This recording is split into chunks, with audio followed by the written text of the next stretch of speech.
Belə parlaq, bol şərbətli paxlava hazırlamaq istəyirsinizsə, o zaman videonu sona qədər izləyin.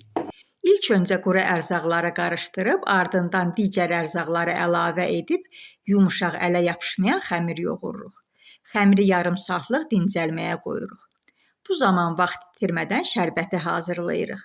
Şəkərlə suyu 1 dəqiqə qaynadıb, üzərinə limon turşusu əlavə edirik. Qarışdırıb ocağın altını söndürürük. İçli üçün qozu xırdalayıb, üzərinə şəkər tozu və paxlavanı dada gətirən olmazsa olmazı bolluca hil əlavə edib, qarışdırıb qoyuruq kənara.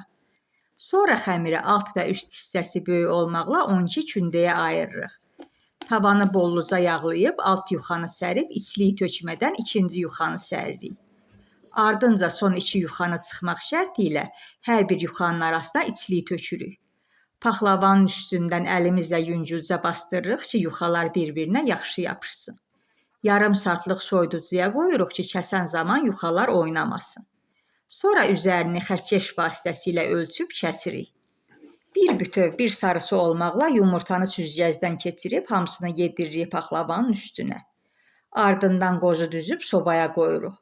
Üzü yüngül quruduqdan sonra çıxarıb üzərinə yağ gəzdiririk və yenidən qoyuruq bişməyə.